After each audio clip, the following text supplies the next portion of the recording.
രാത്രിയോടെ മഴ മാറിയെങ്കിലും പുലർച്ചെയോടെ മഴ പുനരാരംഭിച്ചിട്ടുണ്ട്. കോട്ടയത്ത് കിഴക്കൻ മേഖലയിലടക്കം ശക്തമായ മഴ പെയ്യുന്നുണ്ട്. ഇന്നലെ മലയോര മേഖലയിൽ ജലനിരപ്പ് താഴ്ന്നതിനെ തുടർന്ന് പടിഞ്ഞാറൻ മേഖലയിലും ജലനിരപ്പ് താഴ്ന്നു തുടങ്ങി. എന്നാൽ പ്രധാനപ്പെട്ട പലയിടങ്ങളിലും ഗതാഗത തടസ്സം നിലനിൽക്കുന്നുണ്ട്. പ്രശാന്ത് ജോസഫ് വിശദാംശങ്ങൾ നൽകും.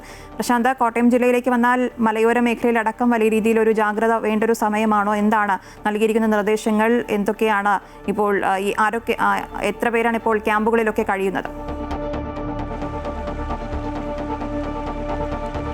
അശ്വതി, തീർച്ചയായും കോട്ടയം ജില്ലയിലെ ഒരു കാലാവസ്ഥ ഇപ്പോൾ പ്രവചനാതീതമായി മാറിയിരിക്കുകയാണ്. രാത്രി മഴ മാറി നിന്നെങ്കിൽ രാവിലെയോടെ വീണ്ടും ശക്തമായ മഴ ആരംഭിച്ചിരിക്കുന്നതാണ്. അത് മലയോര മേഖലയിലടക്കം ശക്തമായ മഴ ലഭിക്കുന്നുണ്ട്. ഇന്നലെ പാലായിലൊക്കെ ജലനിരപ്പ് വലിയ തോതിൽ താഴ്ന്നിരുന്നു. ഇതേ തുടർന്ന് പാലാ മേഖലയിലെ റോഡുകളിലൊക്കെ ഗതാഗതം പുനഃസ്ഥാപിക്കാനും കഴിഞ്ഞിരുന്നു. എന്നാൽ ഇപ്പോൾ ഈ കഴിഞ്ഞ ഏതാനും മണിക്കൂറുകളിൽ 2-3 മണിക്കൂറായി ശക്തമായ മഴ തുടരുന്നത് വീണ്ടും ആശങ്ക സൃഷ്ടിക്കുകയാണ്. നിലവിൽ കോട്ടയം ജില്ലയിൽ ഓറഞ്ച് അലർട്ടുണ്ട്. അതേ തുടർന്ന് ഈ കർശനമായ ജാഗ്രത പാലിക്കണമെന്ന് ജില്ലാ ഭരണകൂടം നിർദ്ദേശവും നൽകിയിരുന്നു. അതേസമയം പടിഞ്ഞാറൻ മേഖലയിൽ കിഴക്കൻ മേഖലയിൽ ഇന്നലെ വെള്ളം ഇറങ്ങിയതോടെ പടിഞ്ഞാറൻ മേഖലയിൽ ഇന്ന് പുലർച്ചയോടെ ഏകദേശം ഒരടിയോളം ജലനിരപ്പ് താഴ്ന്നിരുന്നു. എന്നാൽ വീണ്ടും ഇങ്ങനെ മഴ തുടരുകയാണെങ്കിൽ അത് വീണ്ടും ആശങ്ക സൃഷ്ടിക്കുന്നുണ്ട്. മലയോര മേഖലയിൽ ഇത്തരത്തിൽ ഇങ്ങനെ മൂടിക്കെട്ടിയ ഒരു കാലാവസ്ഥയും അതേപോലെ ഇടയ്ക്കിടയ്ക്ക് പെയ്യുന്ന മഴയും മൂലം വീണ്ടും മണ്ണിടിച്ചിലും ഉരുൾപൊട്ടലിനും ഒക്കെ സാധ്യതയുണ്ട്. അങ്ങനെ വന്നു കഴിഞ്ഞാൽ പെട്ടെന്ന് തന്നെ പടിഞ്ഞാറേക്ക് വെള്ളം എത്തുന്നതിനും വീണ്ടും ജലനിരപ്പ് ഉയരുന്നതിനുമുള്ളതൊക്കെ സാധ്യതയുണ്ട്. അതുകൊണ്ട് ആശങ്ക ഇപ്പോഴും ഒഴിഞ്ഞിട്ടില്ല എന്ന് തന്നെ വേണം പറയാൻ. കോട്ടയം ജില്ലയിൽ ഏകദേശം 7000-ഓളം പേർ ദുരിതാശ്വാസ ക്യാമ്പുകളിൽ കഴിയുന്നുണ്ട് എന്നുള്ളതാണ് ജില്ലാ ഭരണകൂടം നൽകിയിരിക്കുന്ന കണക്ക്. അത് ഇന്നലെ വൈകുന്നേരം ലഭിച്ച കണക്കാണ്. പുതിയ കണക്കുകൾ ലഭ്യമാകുന്നതേ ഉള്ളൂ. അതേസമയം ഇന്നലെ നിയമസഭാ സ്പീക്കറും കോട്ടയം MLA-യുമായ തിരുവഞ്ചൂർ രാധാകൃഷ്ണന്റെ അധ്യക്ഷതയിൽ ജില്ലാ ദുരന്ത നിവാരണ സമിതിയുടെ യോഗം ചേർന്നിരുന്നു. യോഗം ചേർന്ന വിവിധ സ്ഥലങ്ങളിലെ സ്ഥിതിഗതികൾ വിലയിരുത്തി. ക്യാമ്പുകളുടെ പ്രവർത്തനം സംബന്ധിച്ചുമൊക്കെ വിലയിരുത്തലുണ്ടായി.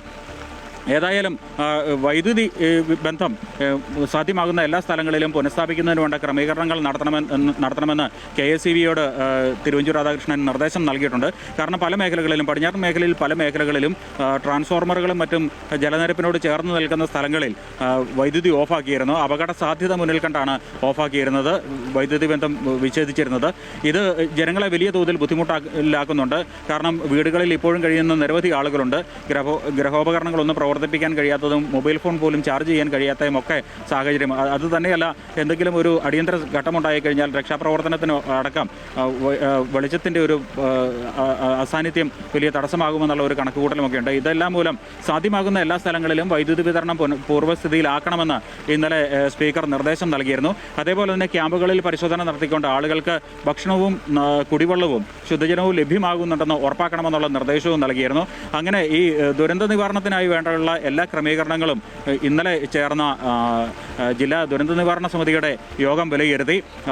ആവശ്യമായ എല്ലാ സ്ഥലങ്ങളിലും അടിയന്തര ഘട്ടങ്ങളിൽ ആളുകളെ എത്തിക്കുന്നതിന്, അതായത് സേനയെ എത്തിച്ചുകൊണ്ട് NDRF-ൻ്റെയും അതേപോലെ തന്നെ ഫയർഫോഴ്സിൻ്റെയും സേവനം ലഭ്യമാക്കിക്കൊണ്ട് ആളുകളെ രക്ഷപ്പെടുത്തുന്നതിന് വേണ്ട ആവശ്യം ഉണ്ടായിക്കഴിഞ്ഞാൽ അതിന് ഇടപെടുന്നതിന് വേണ്ടിയുള്ള എല്ലാ ക്രമീകരണങ്ങളും എത്തരത്തിലാണ് നടത്തിയിട്ടുള്ളതെന്നുള്ളതും യോഗം വിലയിരുത്തി.